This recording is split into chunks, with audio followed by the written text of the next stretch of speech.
Hello students, I am Dr. Yogesh Kumar Yadav and today I will discuss about the insect legs and their modifications. So let us start with the insect legs. Okay. As we know that insect usually bears three pair of legs, and these three pair of legs, they are located on the ventral surface of thoracic segments. So let us see that how and where they are found. Uh, just I am making the thoracic segment. Just suppose this is the thoracic segment. Okay, this is the prothorax, this is mesothorax. Okay, and this is the metathorax. Okay, so on the ventral surface, this is just suppose this is the prothorax, this is the mesothorax, and this is the metathorax. So on each thoracic segment you will find a pair of legs. Okay, so here you can see that these are the prothoracic leg, these are the mesothoracic leg, and these are the metathoracic legs. Okay, so on each thoracic segment we will find that there is a pair of legs. Okay, and these legs, they are primary organ for the running or walking. And these legs, they are modified according to the habit and habitat of an insect. Okay, so let us see first of all what is the basic structure of a leg. Okay, a typical leg consists of many parts, and the first part is the coxa. Actually, this portion, this coxa, actually this is the coxa.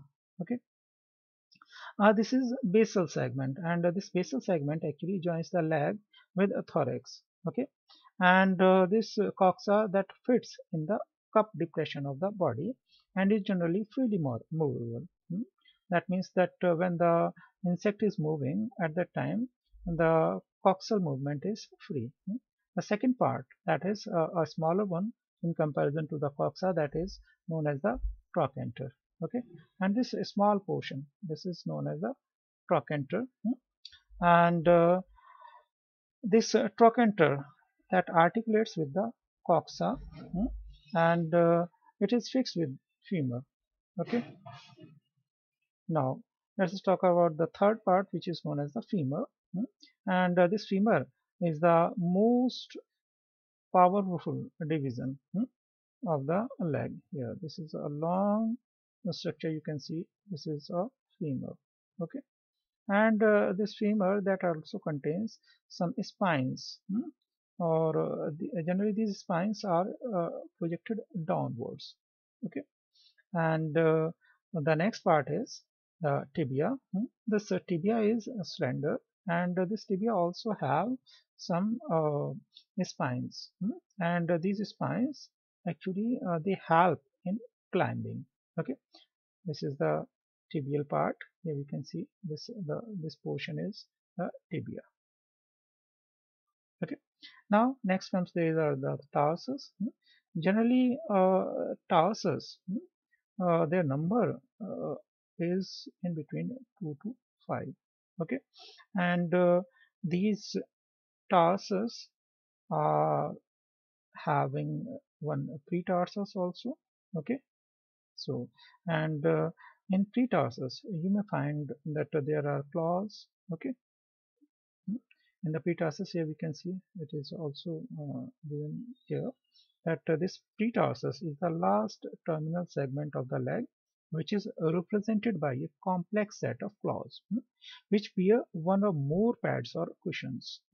Here we see that just I am making pretarsus. Here we see that there are two spine-like structures, or we can say, just suppose this is the last, or we can say this is the pretarsus. This is the pretarsus. Okay, and on pretarsus you will find that there are claw-like structure.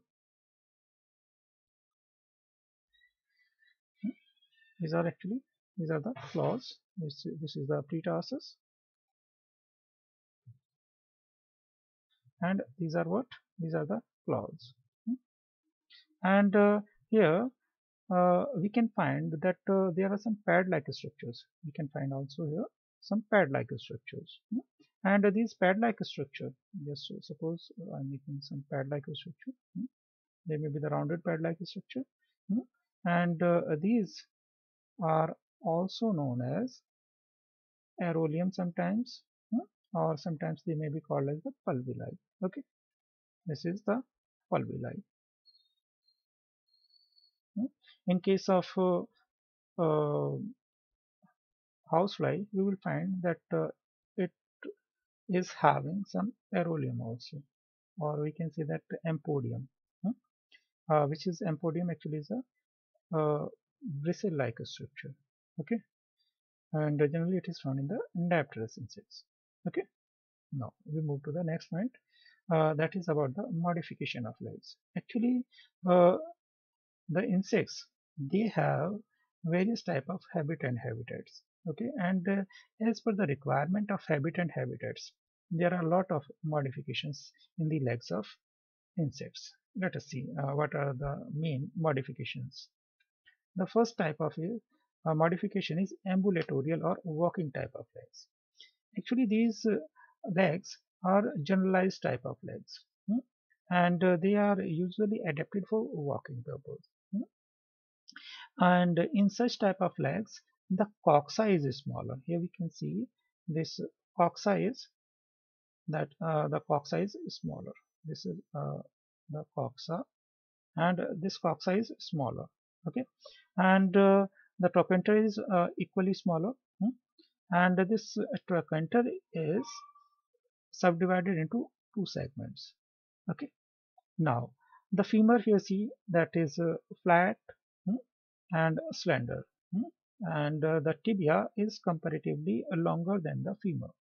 Okay, and this tibia that also contains, and the femur also contains some spinous structure, and here the tarsus are 4 or 5 segmented, and on pretarsus you can find the pulvi as well as claws, and this type of lag is found in cockroach and bugs. Let us see the second type of modification, and this type of legs are known as the cursorial or running type of legs. Actually, these legs, they are similar to the previous legs, or we can say that they are similar to the walking type of legs. But here the basic difference you will find that the tarsus, they are bigger in size, and the bigger tarsus is having a specific function for the insects, as they are the adaptations to avoid the danger of slipping away while running on the ground. And this type of legs are found in the earwigs, ants, and ichneumon wasps. Next type of legs are scarsorial or clinging type of legs, and this type of legs we can see in the head louse, as we know that the head louse remain attached, or we may find them clinging in our ears. So for that type of living, they are having very specific modification in their legs, and such legs are smaller and flat. Coxa here is widely separated, and 1 or 2 segmented tarsi bears a single claw. So the claw is only single, and this claw along with the tarsus is closely attached with the terminal end of the tibia. By the muscular action, they help the insect to remain attached with the host. Okay, so we can see that when if a person is having the louse, so they do not fall, because they are having scarsorial or clinging type of legs. The next type is the saltatorial or jumping type of legs. Generally, this type of legs we can see in the grasshoppers and the cricket. Okay, and uh, if you look at the hind legs of the cricket and the grasshopper, you will find that the femur is actually very much muscular, and with the help of that muscular femur, they are able to jump. Okay, here the tarsus is three segmented, okay, and uh, the muscles which are present in the femur, and other part of the leg, they help in jumping, okay. Next is the stridulatorial or sound producing leg. Actually, they are also found in the grasshoppers. Actually, on the inner side of the hind leg, we can find that there are a row of pegs or files. Hmm? And when these row or files, they are rubbed against outer surface of tergum or the costal margin of the forewing, by that they produce a sound. Okay. Now there is a fossorial or a digging type of legs. Actually, these type of legs are found in Gralotalpa, Cicada, and groups of Scarabidae and Acarabids. These legs are generally four legs. They are modified for the digging purpose, and these are exceptionally powerful, broad, and small in size. Here we see that the coxa, trochanter, and femur are strong and broad, whereas the tibia is provided with four strong scraper-like prolongations. Here we can see that these very elongated tarsus, they are used for the scraping purpose or for the digging purpose. Okay, and on the outer surface of tibia there is ear slit, which is meant for hearing also. Okay, so this type of modification is found in the cicada, gralotalpa, scarabid, and carabids. Okay. Next is the natatorial or swimming type of leg, and these legs are found in the insects which live in the water. Okay, and they generally help in swimming purpose. Here we can see that the femur, tibia, and tarsus are flattened, and they possess the long rows of hairs. And the coxa and segmented trochanter are simple and smaller, whereas the tarsus is 5 and the last terminal segment is triangular and pointed. And such type of legs are found in the disticus and giant vertebrate. Next is the pharygeal or pollen collecting type of legs. Actually, these type of legs are found in honeybees. And here we see that the modification is of tibia and the tarsus. Here we see that the tibia is having the pollen basket, and actually this pollen basket is nothing but they are the dense hairs. And here we can also see that the first tarsus segment or the basic tarsus that has modified, because it is having densely clothed hairy structures, or some sort of short stiff spines, and which are forming a brush, and this brush like structure is known as the scopa. Actually, with the help of this scopa, the pollen grains which are attached on the hairs of body, they are also collected. Okay. Next is the reptatorial or grasping type of legs.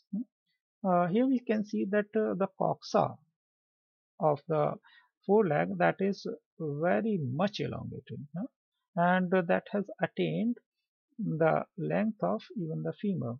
But here we see that the trochanter, that is small, and the tibia and the femur here, they are making a groove like a structure, and when they prey, they kill their prey by putting that prey inside this tibia and the femur, that is having spines. Okay, and the tarsus is here long and five segmented. Then there is a next type of modification which is known as the clambing or sticking type of legs. This type of legs are generally found in the dipterous insects, and here the modification we can see that is found in the pretarsus. Here the pretarsus is highly modified, and here we see that on the pulvillus you will find that there are a lot of fine hairs, and in between this pulvillus there is empodium also. This empodium is a bristle-like structure, and these densely clothed pulvillus, actually from there a secretory substance. There is a sticky substance which is secreted, and which helps uh, housefly or the adaptive insects, for the movement and okay. So now let us move to the next. That is the clasping type of legs. And this type of legs are modified for reproductive purposes. And in these legs, the coxa and trochanter are normal and comparatively smaller, whereas here we can see that the femur is very thick, and the tibia is slender and directed towards femur from its inner side. Okay, and the tarsus is one segmented and arced. Tarsus is here only one segment. And during reproduction, this adaptation enables the male to hold the female easily. And this type of legs are found in the Claridinus, which is a parasite of sugarcane pyrilla. Now there is suctorial and sucking type of legs. Actually, these legs are also modified for the reproductive purposes. And in this, the coxa and trochanter of the forelegs are small, while the femur is thick and small. Okay, and the tibia is also comparatively smaller and flattened. The tarsus is five segmented, wherein the first three segments are modified into a swollen ball-like structure. Here we can see that the first three segments of the tarsus, they have modifications, and they have become swollen ball-like structures, and they also contain the spines at their margins. Besides, there are two vacuum cups on the first tarsal segment, which help the male in holding the female during reproduction, and they are also helpful in sticking with grasses and leaves, etc. And this type of legs are found in the male disticus. Thank you very much.